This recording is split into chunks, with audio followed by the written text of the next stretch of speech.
Georgia River adventures just got easier. Discover and explore Georgia's 30-plus unique water trails by kayak, canoe, or paddleboard using the Georgia River Guide mobile app. Designed to be the modern adventurer's pocket guide, the Georgia River Guide app serves as the gateway to hundreds of miles of navigable waterways from Georgia's mountains to its coast. With a simple tap, easily locate safe public access points, water features, and more while planning your next trip. Need to rent a boat? Find local outfitters, boat rentals, and shuttle services using the app. Featuring information about river difficulty and potential hazards, the Georgia River Guide app helps keep paddlers safe on the water. Download the Georgia River Guide app to uncover the perfect section of river for tomorrow's adventure. Learn more at garivers.org.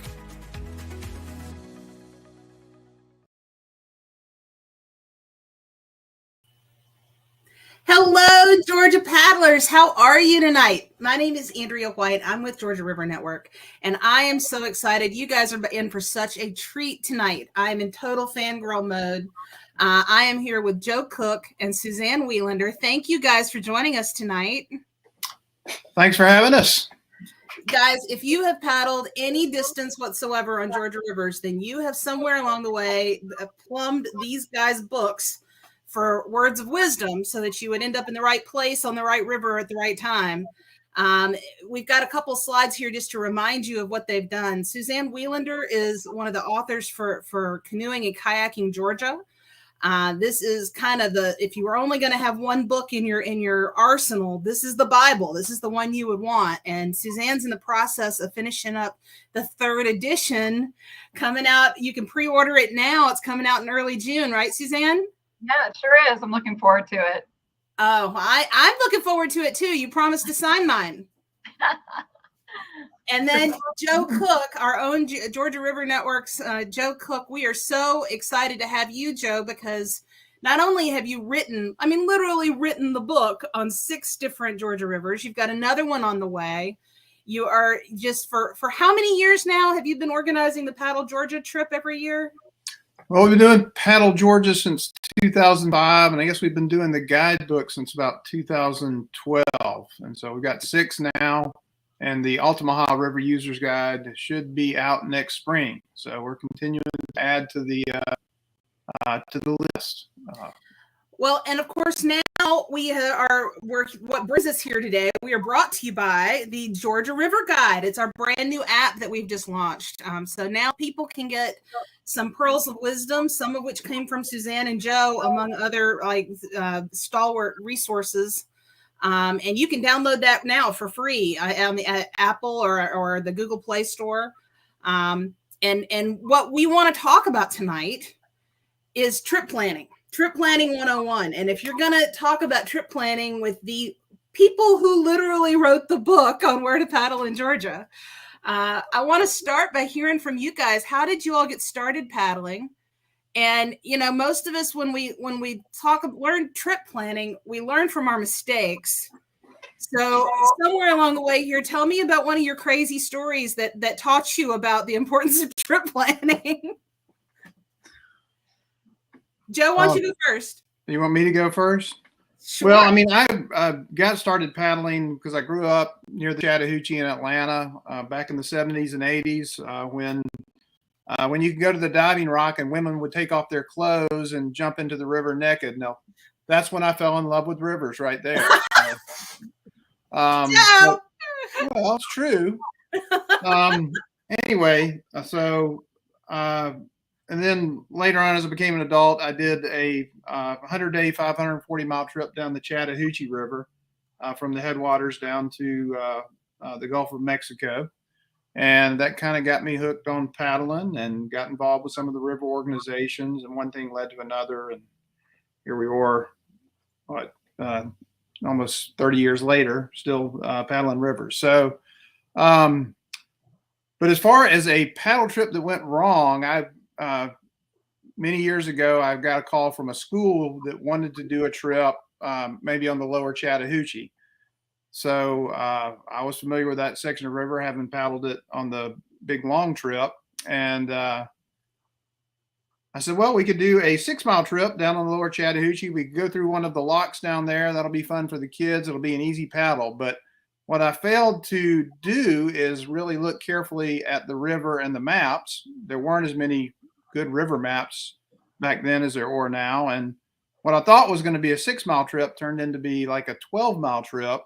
Ooh, And that's a big difference. also found out that when we got there that the wind was blowing like crazy. And so we had little kids in the front of boats with parents in the back of boats, and the canoes were just getting blown across the river.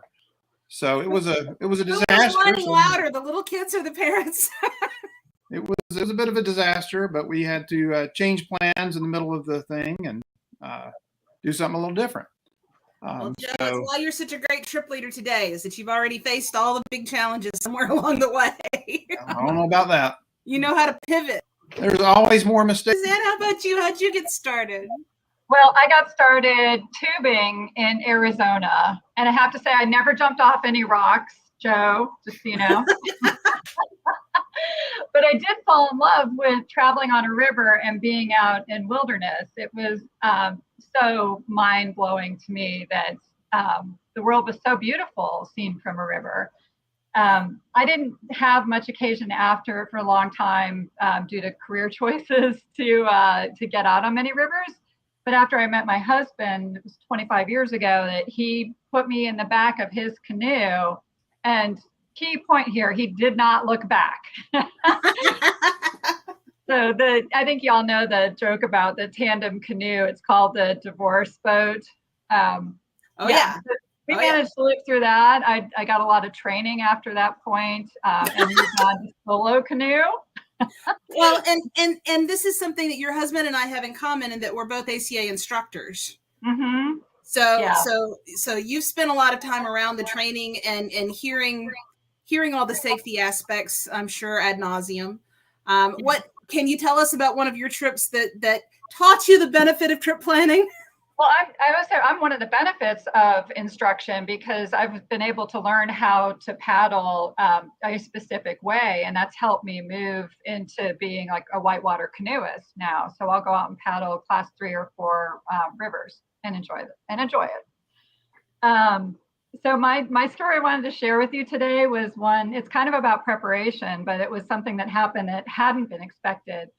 On the Chattooga, my husband and I were on the Chattooga River once, section 3, and I unexpectedly was overcome by severe vertigo. I made it over to the bank. I got out of my boat, but I was completely unable to be upright.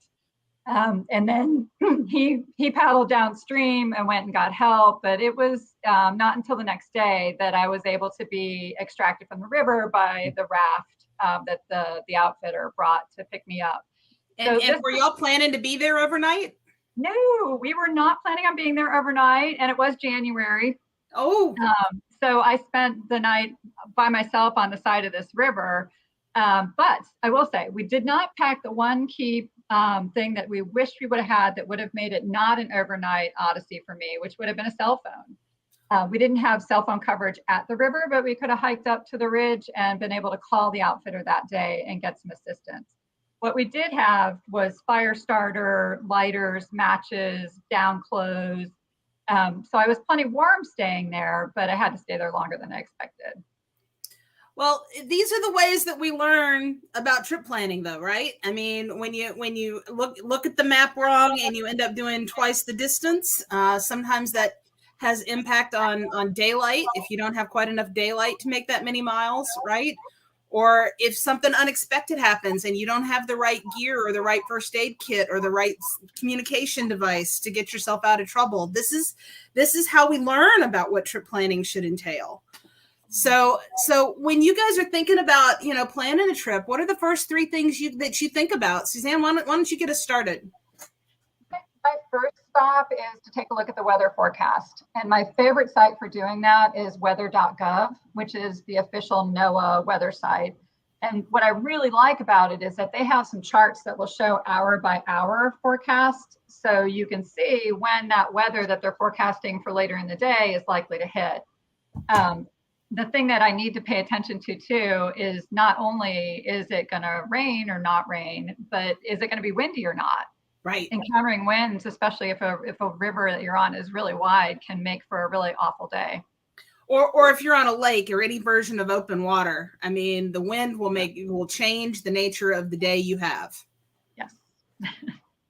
Yeah. So how about you, Joe? What are some of the first couple of things you look at when you're planning a new trip? Well, in addition to the weather, looking at the river gauges and knowing what level the river is at and how that can affect the experience on the river. Particularly important on rivers that have white water. One level might be very easy. A higher level might be very, very difficult.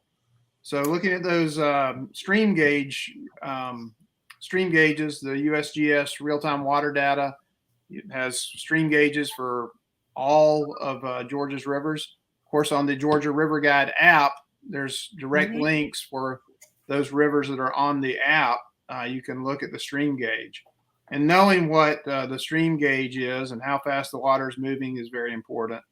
I also look at where the distance between potential launch sites and takeouts, and who am I paddling with. If I'm paddling with children and families, you might want to do 6 or 8 miles. If I'm paddling with some of my buddies that like to paddle 30 miles in a day, we might go 30 miles in a day, right. So it kind of depends on who you're going out there with. Can make a big determination. Yeah, I really want to echo what you're saying about the gauges. I think with one of the benefits of if we're looking for the silver lining in the pandemic, right, is that we all rediscovered the outdoors, and found a way to social distance and be with our friends and our family and to reconnect with nature at a time when the world was a little crazy. But one of the things that a lot of the new paddlers didn't realize, I think, many of them don't even know the gauges exist. And if they do, they don't know how to read them. And that's because they might appear in two different measurements. You've got cubic feet per second, which is like the speed of the water, and how many, like a basketball is about a cubic foot. How many basketballs worth of water are going past you each second, versus the depth. And it's a little confusing, I think, for newbies at first, because you can't, there's not like a rule of thumb across two different gauges, even on the same river, much less across different rivers. It really depends on the width of the river and what the bottom of the river looks like, and just the whole nature of the geology of that river, as to understanding how to interpret the gauges. So one of the things, Joe, that I've been so proud of in our team and all the research we did to put the app together, is that it's one of the only apps out there that has the recommended runnable level and a real-time link to the gauge. Yeah, it really is critically important. I remember a trip we did, Paddle Georgia trip on the Yellow River a couple of years ago. We were planning on doing a pretty simple shoals down below Porterdale, not anything too big. But overnight we had a huge thunderstorm. And that simple little shoal on the Yellow River turned into a raging torrent overnight. And basically we had to figure out a way, how are we going to get 200 people around this shoal? So we ended up having to shuttle people and shuttle people's boats down to a launch site below that shoal. So things can change rapidly, and you really have to pay attention to those stream gauges. Well, and understanding the consequences, right? Yeah. So with that in mind, I know, I don't want to let this opportunity pass me by. I got to ask Suzanne Welander and Joe Cook about where I should be paddling. So guys, if I'm looking at like the best trips to go on for beginners or families, I mean, what are your top 3 places you like to look at? Suzanne, can you give us a couple of your favorites? Yeah, I'd be happy to. I wanted to add on to the end of that discussion that you guys just had by saying that looking at the difficulty level of the river that you're going to is critically important. And that means that you understand your capabilities as a paddler and what you're comfortable and trained and able to accomplish in terms of difficulty level. and knowing that the difficulty ratings for a river will change if the conditions change. If it's super cold out, it's considered a higher, you're going to bump that difficulty level up. If there's more water in the river, you're going to bump that difficulty level up. So those are really, really important considerations. A couple places that I wanted to tell you about that I think are my go-tos when I've got people with me who are new to paddling, are the ones that I go back to all the time. I live in the Atlanta area, so these are closer for me to get to for a day trip. My first is the Chestatee River. There's an outfitter on it. It's kind of a class 1. It's got some riffly fun stuff on it, but it's a really beautiful trip through the woods. I find the same. I love the lower Chestatee. It's got those shoals that you get at the foothills of the mountains, but there's not really consequences on it unless you get it at really high water. Yeah, and ditto for the Etowah River and the Dawson Forest section. Both of those rivers sections are a little bit longer. Like the Dawson Forest one is getting on 9 to 10 miles. So you can break that up into an overnight trip really, really easily. And it's public land, so you don't have to worry about being on anybody's private property if you're going to camp overnight. Awesome. Joe, how about you? If you're trying to take some newbies or a family out, what's a couple of the places that would be your go-tos? Well, I'll give you one in Metro Atlanta, and that's the Yellow River from Mount Tabor down to Porterdale. It's all flat water, pretty little stretch of river, and flows into a historic mill town that's kind of neat. And there's a nice park there in Porterdale that you can take out at. And then the launch at Mount Tabor is a somewhat developed launch site on the Yellow River. And then in North Georgia, the Etowah River, again, the lower Etowah between Cartersville and Rome, the section from Uharley to US 411 is about a 10-mile stretch. Really a beautiful stretch of river. There are Native American fish weirs on that section of river, places where you can actually touch rocks that were placed there by Native Americans 1,000 years ago. There's some nice little shoals in there, but not anything too big. So that's a great stretch of river on the lower Etowah between Cartersville and Rome. And yeah, then you introduced me to that section of river this past fall. I had not paddled that before. That was beautiful. Yeah, it's wonderful. And then I think a lot of South Georgia rivers don't get the love that they deserve. Let's get some love. Well, some love in South Georgia. It's actually not a river. It's Spring Creek, but down near Bainbridge. It's a beautiful spring-fed creek. There is multiple springs that feed into it, one of which is the public can go visit, and you can check out these beautiful blue hole springs along Spring Creek. And it's all flat water, a beautiful river, easy paddling. So that's another great one, a Spring Creek down near Bainbridge. You guys getting some hidden gems. I want a hidden gem from Suzanne Welander.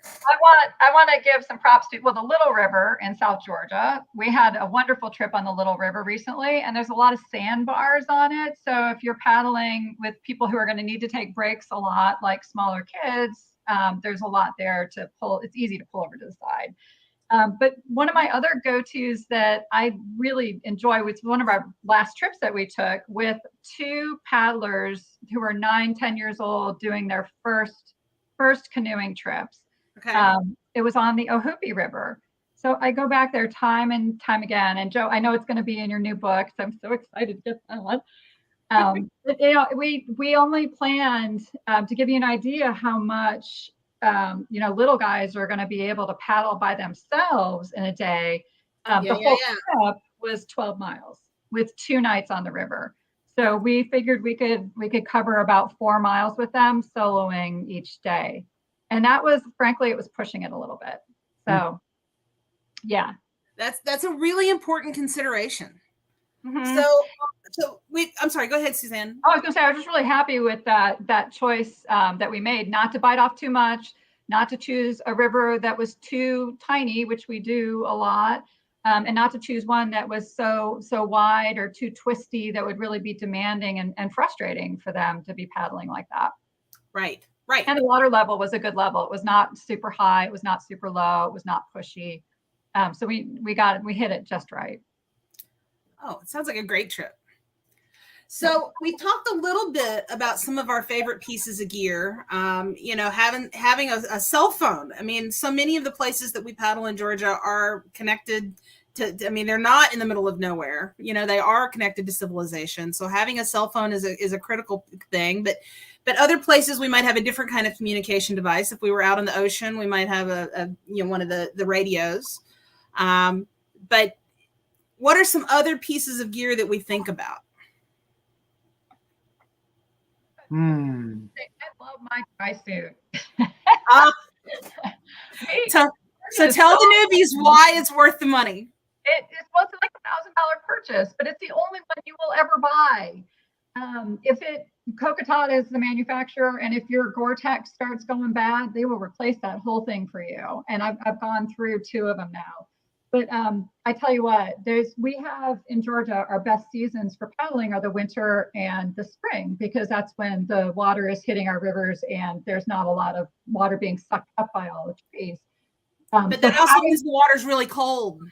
Yes, the water's cold, the air could be cold, but I can go canoeing in my fleece pajamas and be perfectly warm and toasty, even if I'm out of the boat, which is an amazing experience when it's cold out and you're in a dry suit. It's you don't even notice.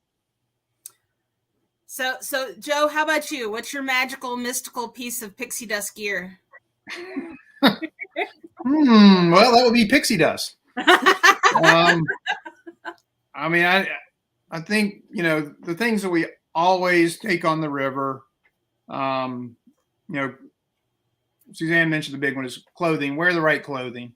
Maybe you can't afford the dry suit, but if you're going out in cold weather, dress in non-cotton clothing, dress in layers, have a dry bag with a change of clothes in it and a sleeping bag, so that if you do end up getting in the water, you're not going to get hypothermia. But I always carry first aid kit, water, toilet paper. Don't forget your toilet paper. You just don't know what's going to go wrong. You never know what's going to happen. But then also a dry bag, making sure you have things in a dry bag. I think in leading trips, that's the thing that I see most new people have. What ends up happening is they might have their cell phone with them, and they might put it in a Ziploc bag. Mm-hmm. That's not going to keep it dry, and it's not going to keep it afloat if it goes in the water. So have a dry bag or a dry box to keep the things that you don't want to get wet in. Your cell phone, other electronics. I think that's really important to have a dry bag or dry box to keep things dry. Mm-hmm. Yeah, make sure you bring some calories just in case, especially if it's cold out. That's going to keep your body warm. Yeah, having some snacks and having them on your body, like in the little pocket on your life jacket, which of course you're wearing, right? We're all wearing our life jackets because that would be silly not to. The boat floats already, but you need a life jacket. Mm-hmm. Number one thing you can do to protect yourself. Yep. It really we haven't mentioned that is wearing a life. That's the first time we've actually, that should be the first thing we should have mentioned. Wear your life jacket. Keep you safe. Well, and we've had several folks in the comments talking about bringing a dry bag, in the off seasons. If you're not in the heart of August, if in the off seasons, bring a dry bag with a change of clothes. And to your point, Joe, non-cotton, this is a time when we want man-made fabrics. We want things that are quick wicking, and that offer layering. When we talk about layering, particularly this time of year, right?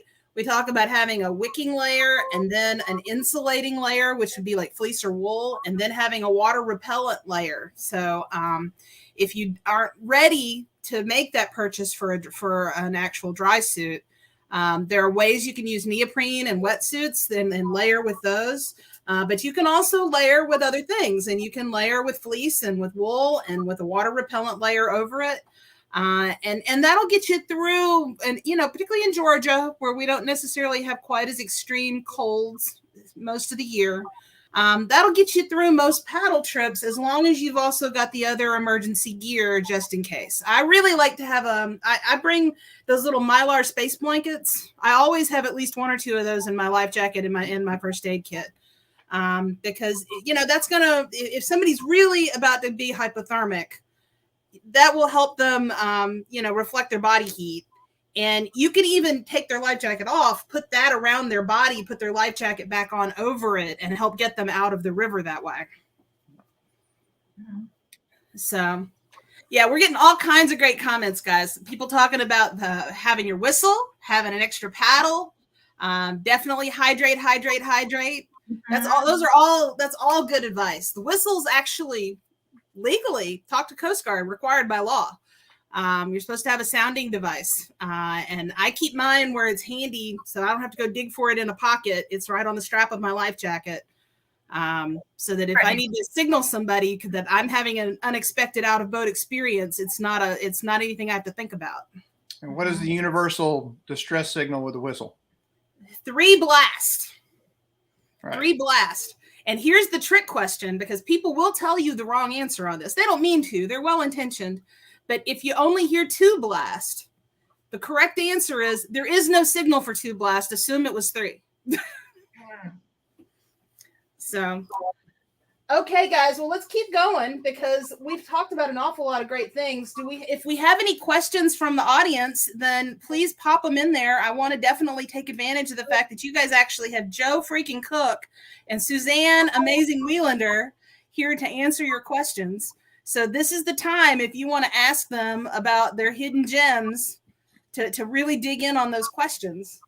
In the meantime, Joe, do you want to tell us a little bit about the trips you've got coming up? Just to give people time to ask their questions. Sure. Yeah, we've got lots of Georgia River Network trips planned throughout the year. We'll be doing about 15 or so this year. The next ones that are coming up, we're doing the Ohoopee River in April. And then we've got a weekend trip exploring the Alcovy and the Yellow Rivers over in the Covington Conyers area. So that's going to be a fun weekend. And then through May, we're going to be doing trips on the Etowah, South Chickamauga Creek. We also have Paddle Georgia 2022 coming up in June. We're doing a small group trip this year, and that trip is already sold out. But we will be offering some what we call Paddle Georgia Light, where you come just for a day on June 19th, and then also on June 25th, which is the first day of the trip and the last day of the trip. And that'll be going from basically from Buford Dam down to Franklin for Paddle Georgia this year. So we're excited about hitting the Chattahoochee. And then we've got more trips planned for the rest of the summer and into the fall. You can check them out on our website, garivers.org. And I'll give folks just a teaser, just a tiny little teaser. If you're interested in taking some kayak instruction, we're going to have some more classes. We did some classes in the fall, and we're going to have some classes this summer. I'm working out details on those now, so stay tuned. Information's coming. We got some questions, y'all. People jumped in. So what's the difference between a creek and a river? Who wants to take it? Well, it depends on where you are. Up in notice in Maine, something that we think of as a creek, they call a river up there, and various things. But a river is just bigger than a creek most of the time. Yeah, we do have some anomalies in the state, like Amicalola Creek, which is pretty big. Yeah. Well, and in whitewater, there is a particular style of boating known as creeking that is a different kind of a beast. But that's not probably what most of our folks watching today are thinking about as we look at new paddlers and flatwater stuff. Mm-hmm. But we have plenty of flatwater creeks in the state too. That's right. But I technically, if it's got enough water in it to be navigable, it could be either a creek or a river. And I think the biggest difference is usually a creek spends most of the year with less water in it, and therefore you have to be more concerned about the hazards, whether it's got deadfall or things that are blocking your way that you might not have much warning about. So let's go on to the next question. Who have we got next? Oh, Lynn. Lynn wants to know what shoes work best. So we all have opinions on water shoes. What are you thinking, Joe? I don't know. if they could invent a shoe that keeps rocks from getting underneath your feet, that would be the best shoe. But I have not found that shoe yet. I like to have a closed toe shoe. The closed toe water shoes. Those seem to work best for me. But you still get rocks underneath between the sole and your foot, so you gotta wash those out all the time. So that's what I use. How about you, Sneakers work Suzanne? I'm a closed toe shoe person unless I'm paddling a river that's sandy, and then I might go with an open toe sandal. I think my neoprene closed shoes are just so incredibly tight that I've never gotten a rock in them. Yeah. But maybe this is a testament for sticking with the ones that are too tight to get my feet into. No, my neoprene booties, I don't have that problem. Mm-hmm. Go for it. I just recently got these waterproof socks that I put on before I put the shoes on. And those have been, I've really liked those a lot. They keep my feet completely dry inside of that shoe. So yeah, don't wear flip-flops. Yeah, I was going to say, my rule of thumb is you got to have something that attaches to your foot, that actually attaches to your ankle. Because if you're wearing anything that slides on and off, then as soon as you have that unexpected out of boat experience, that shoe is gone. Yeah. It's no longer on your foot. Kick to get back in your boat or get in somebody else's boat. The shoe is the first thing that's going to go. Yeah, that's right. It's something that's closed toe that attaches to your foot, and I prefer to have something with a little traction. So I do tend to have either the closed-toed sandals that have some good traction, or sometimes I'll wear my neoprene booties if it's off season and I want to keep warmer. You can also wear wool socks with your neoprene booties, so to have an extra insulating layer. And then I have my Astrals, which are for whitewater that have really great traction. So there's lots of choices. What do we have next? For our next question. Oh, Suzanne, it's for you. On the Ohoopee, where do you recommend putting in and taking out? Maybe get your contact info to share that with you. But the trip that we did with the kids, we took out at the Tatnall County landing at the end of the river. It's on a big old oxbow that comes up from the Altamaha. And then we put in 12 miles above that. And I can't remember exactly which access point that was. It might be fresh for you, Joe, because you're working on that right now. Actually, it should be fresh for me. I believe probably Highway 147. Yeah. That's where you probably put in. But that's a great stretch of river. Mm-hmm. The other one I like is taking out it's like Jim Toller Road or something. James Toller Road. Ned Jones Landing. Yeah, I like that one a lot because it is kind of off the beaten path, and I'm not on the side of I'm not next to a highway. Right. And then there's like an 18-mile stretch that we like to run as a camping trip that takes out at James Toller. And I can't remember the exact put in for that one. Yeah. One thing catching that section of the lower Ohoopee and taking out at Tatnall County Landing, if you can catch that at high water, when it's in high water and it floods the floodplain forest, there is some spectacular paddling into that floodplain forest that is just magical. So catch it at high water and check out some of those backwater sloughs and some of the floodplain swamps, especially near the mouth of the Ohoopee, where the Ohoopee meets the Altamaha, right around Tatnall County Landing. That's some beautiful territory there. And also the Ohoopee upstream of Highway 147, there is a Lowhead Dam there that is an obstacle. It's right below Highway 280, between 280 and Highway 56, I believe. Yeah. And that's something to be mindful of there on the Ohoopee. Mm-hmm. Yeah. So if for the new folks out there that maybe haven't heard of this before, a Lowhead Dam, man-made, goes all the way across the river, has a very regular flow of water, and it looks very innocuous, like this beautiful little picturesque waterfall, but it often creates a hydraulic at the bottom that, if you see trees going down the river that stay there for weeks on end, that's not a place that you want to go over, even if it looks like an innocuous little waterfall, because you will stay there for weeks on end too. That's not a good thing. So really avoid low head dams. If somebody tells you there's a low head dam, that means you need to portage. So Ann Hill wants to know, how do we read the river gauges and know that it's safe for a beginner? So guys, I got to plug the app. Y'all want to help me on this one? And talk about how the app helps people do that? Yeah, the app has, the Georgia River Guide app has a recommended low flow, and then, you know, what is considered a safe level, high levels. So that's a good guide to go by.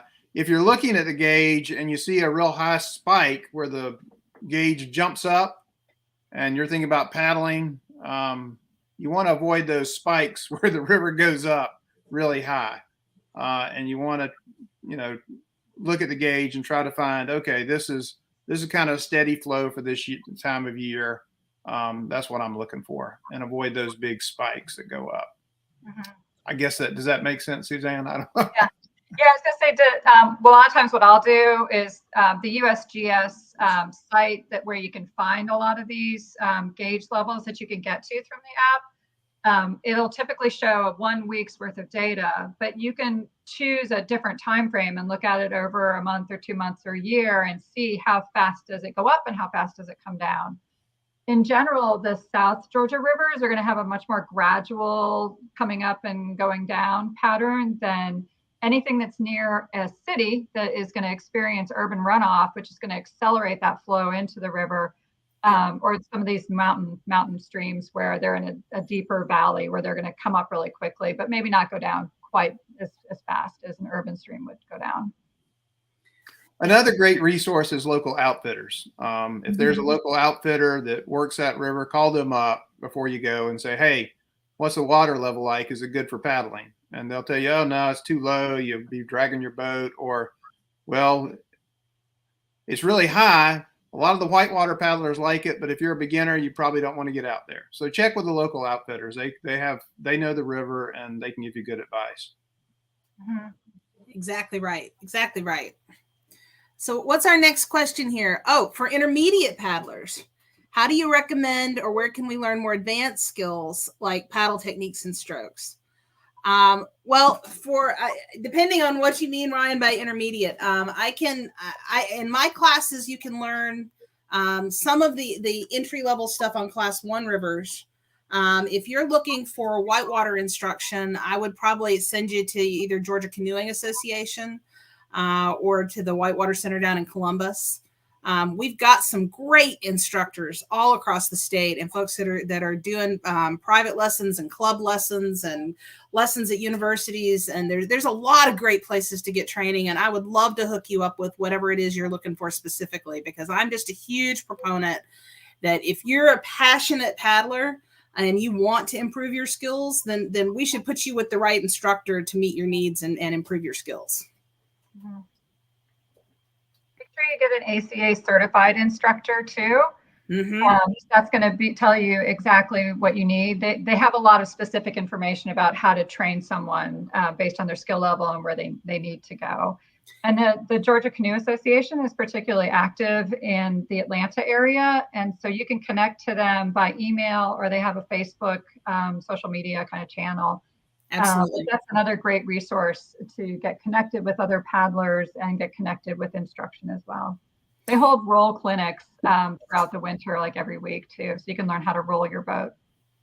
Well, and I saw someone was asking about learning to roll a sea kayak, and it's sometimes harder to take the sea kayak to the pool clinics, but I think you can probably find one of the rolling techniques are the same. So when the water warms up a little bit, you can probably find some folks that will teach you at the lake. Mm-hmm. I have been in a pool with a sea kayaker who is learning how to roll, so it's not. It can be done. Yeah, it's just sometimes a little harder to get the sea kayak into the pool space just because it's longer. It's a bigger boat. It is, yeah. So what do we have, Sarah, for our next question? Okay. Jessica wants to know, what are the basic you guys pack for overnight trips? She says she's only ever car camped. I can't imagine getting everything she needs into a kayak. Well, Joe, she clearly needs to hang out with you because you got that knock. Well, if you got a small kayak, my best advice for people who are paddling kayaks is to go on a trip with somebody that has a canoe. Inevitably, when I go on a camping trip with kayakers, I always end up with all their gear in my canoe, carrying their stuff. Well, to hear Suzanne tell it, they should be in a canoe anyway. That's true. The joke is who carries the beer, right? Like one canoeist. Tent, sleeping bag, sleeping pad, camp stove, food, water filter. Water. Water filter, so you don't have to carry a jug. Yeah. Depending on, is it a winter camping trip or a summer camping trip, that will obviously, going in the summer, you're not going to have to take as many clothes, so you'll be able to fit everything in your kayak easier. It can be done. You just have to, pack judiciously. Yeah, it can be done. And we find that food takes up a lot of space, but I think there's some ways around that where you could pack things that are more compact or maybe more dehydrated things. Yeah. And then you're going to be looking for dry bags that are longer and skinnier so that you can get them all the way into the bow and the stern of your boat, if it's an enclosed boat. I think this is often a question that comes up with folks who have been paddling for, maybe a year, maybe two, and they're still in their first boat. And this is part of how you start to realize what kind of paddler you're going to be long term, and purchase the right boat for the kind of paddling you want to do. Because a lot of folks that when they buy their first boat, they might be buying a recreational kayak that doesn't have a bulkhead or a dry hatch. And it's a lot easier to paddle for an overnight kayak trip if you've got a dry hatch and a bulkhead and a dry compartment to put your stuff in. That this makes it far easier to pack your boat. You still have constrained space, but you have a way to do it now. Yeah. Well, one thing I'll mention is that we were talking about what you think about when you're planning a trip. One of the things that I look for is there a campground along the river that I can start up above, paddle to the campground, camp at the campground, and then continue downriver. So if you can find locations like that, and there's plenty of them around the state, then, there's even campgrounds that have cabins. So you could rent a cabin, you don't have to camp. You can just paddle from point A to the campground, stay in your cabin if you want, or stay in a tent. They have showers, restrooms. And by using those campgrounds, you may not have to carry as much, or you might be able to drop off your gear at the campground before you get on the water, and you don't have to carry it in your boat. So looking for places that have campgrounds that have amenities that you can use, you can kind of target those places for some of your first paddle trips rather than going full scale. I'm sandbar camping for 3 days and I'm going to carry everything I need with me. There you go. Well, guys, we have had such an engaging, awesome broadcast here. I want to take just a second to show a couple screenshots from the app so that people can see what we're working with here. Guys, I was a Jane come lately to the project. I just helped get it over the finish line, but there were 8 years worth of people that worked on this. So I want to give credit where credit is due. It took a village to put this whole thing together. And I'm so happy on behalf of Georgia Paddlers, we now have access to this resource. We've got more than 30 water trails on the app, and you can navigate through by clicking on the map itself or clicking on the pictures or clicking on the list view. So however it's intuitive for you to navigate it, you can navigate through. And it's got really great information on exactly the kinds of questions we've been talking about tonight about what do you need to think through when you're planning your next trip? Where are the public access points? How many river miles is it from this put in to the next takeout downstream?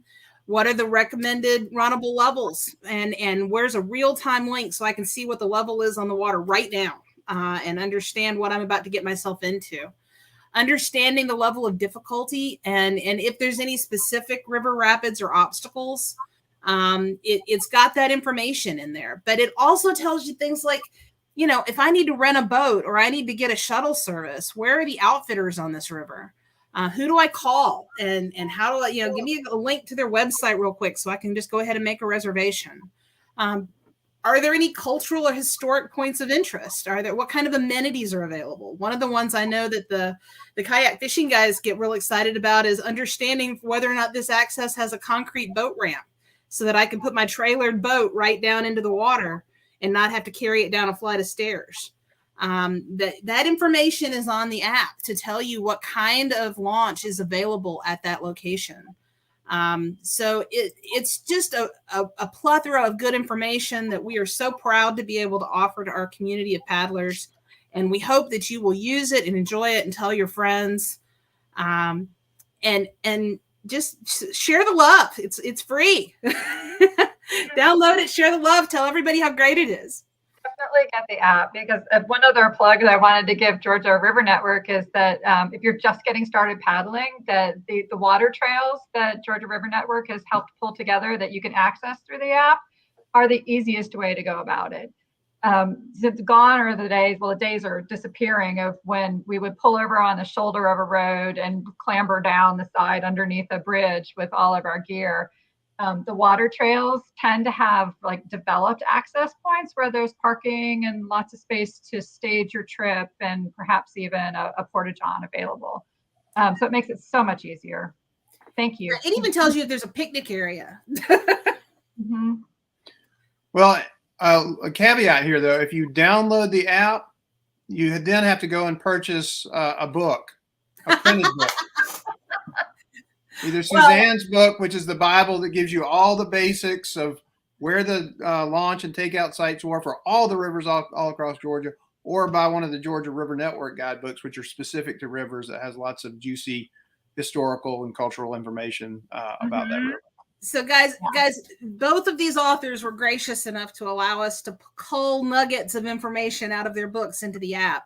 But you are by far going to continue to get the deep dive if you go in the book. That's where you're going to really get all your tried and true information and the benefits of their years and years and years of paddling insights in the area. So definitely, to Joe's point, don't neglect to buy the book. Particularly, we've got Suzanne's 3rd edition coming out this year, just here in a few weeks, and first week of June, right? Mm-hmm. Yep, it'll be in June. So, and I've been listening to Suzanne talk about it. She's taken a heavy hand on this one and is really invested in the new information that's going to be in the 3rd edition. So, if you've been waiting to get just the right one, I think this might be it. It is definitely the book, the go-to book for all rivers in Georgia. It's the one that I always start out with. Look at that. And Suzanne's plugging my books. We're just plugging each other's books. I'm looking forward to adding the Ohoopee and the Altamaha books to my collection here. There will be some fun stuff in the Altamaha and Ohoopee guide. So it's a Georgia Rivers love fest, y'all. We all just love knowing the folks who know the rivers. So, well, thank you all so much for joining us tonight. We've gone over, but it's only because we were having so much fun and covering such good information. I appreciate you all so much for everything you do all year long, but especially for making time for the paddlers tonight. I will tell everybody that just as some foreshadowing, we're going to do this again in mid-April with the Georgia Kayak Fishing folks. So if you know some anglers who might want to have a similar kind of conversation about the things we need to think about, then send them our way. We're going to be doing another broadcast. So, all righty. Thanks, everybody. Thank you, Andrea. Bye, Joe.